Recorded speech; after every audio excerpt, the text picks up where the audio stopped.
Have you ever noticed how your mind stays quiet all day, but the moment your head touches the pillow, it suddenly starts talking nonstop? Thoughts replay conversations, imaginary arguments, unfinished tasks, worries that didn't exist 5 minutes ago. You tell yourself to sleep, but the harder you try, the louder your thoughts become. This isn't because you're weak, broken, or bad at relaxing. It's because your brain finally feels safe enough to speak when the world goes quiet. And tonight, I'm going to show you a simple 10-second habit that can change how your mind behaves at night, without forcing silence, without fighting your thoughts, and without exhausting yourself. Most people believe overthinking at night means something is wrong with them. In reality, it means your brain is doing exactly what it was designed to do. During the day, your attention is pulled outward. Notifications, conversations, responsibilities, noise. At night, all of that disappears. Your brain shifts into processing mode. It starts sorting unresolved emotions, unfinished loops, and unexpressed thoughts. The problem isn't that your mind is active. The problem is that you're trying to shut it down instead of letting it settle. Here's what makes nighttime overthinking worse. The moment a thought appears, you label it as a problem. You think, why am I thinking this? I need to stop. I won't sleep like this. That reaction signals danger to your nervous system. Your brain interprets resistance as a threat, and once the threat response activates, relaxation becomes impossible. This is why telling yourself to calm down never works. Calm cannot be commanded. It has to be allowed. The 10-second habit that changes everything works because it does the opposite of what you've been trying to do. Instead of fighting your thoughts, it gently redirects your brain into safety mode. And it only takes a few seconds because your nervous system responds faster than your logic. When you lie down and notice your thoughts racing, don't analyze them. Don't try to replace them with positive thinking. Don't scroll your phone. Instead, silently say this sentence in your mind, slowly and clearly. I am safe right now. Then pause for a moment and say it again, slightly slower. Nothing is required of me in this moment. Then let your breath naturally fall out of your body. That's it. No visualization, no counting, no control. Just those two sentences and a gentle release of breath. This works because overthinking at night isn't caused by thoughts themselves. It's caused by unresolved alertness. Your brain is still acting as if something needs your attention. By telling your nervous system that you are safe and nothing is required, you close the open loop that keeps your mind awake. Most people underestimate how powerful safety signals are. Your body doesn't relax because you want it to. It relaxes when it receives proof that it can. These words act as proof. They tell the survival part of your brain that the day is over, the danger has passed, and vigilance is no longer necessary.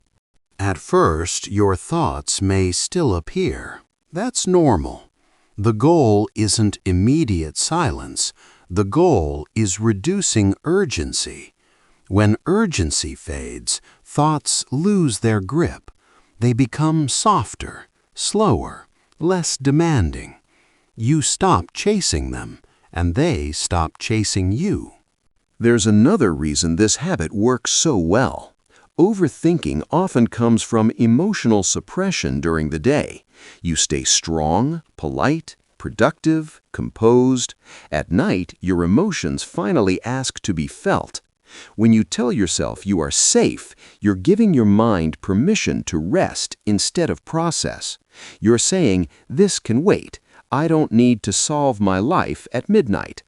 If you've ever noticed that your best ideas and worst worries appear at night, it's because your brain associates darkness with reflection. This habit gently breaks that association. Over time, your brain learns that bed equals safety, not analysis. What's important is how you say the words. Don't rush them. Don't repeat them like a mantra. Say them as if you're speaking to a tired child who just needs reassurance. Soft, slow, certain.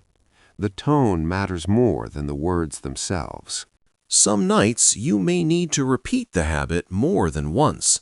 That doesn't mean it's failing. It means your nervous system needs a little more reassurance that day. The moment you stop judging the process, it becomes effective. You might also notice something unexpected. As your thoughts quiet, emotions may surface briefly. A sense of sadness, relief, or heaviness. This is a good sign. It means your body is releasing stored tension. Let it pass without analysis. Sleep follows release, not control. The reason this habit is only 10 seconds long is because longer techniques often keep the mind engaged. Counting, visualizing, or forcing breathing patterns can backfire for people who already overthink. This habit gives your brain just enough direction to feel safe, then steps out of the way. Over time, this changes your relationship with sleep. You stop fearing bedtime. You stop associating the night with mental chaos. You begin to trust that your mind knows how to rest when you stop interfering. If your thoughts return later in the night, use the same habit again. Consistency trains your nervous system.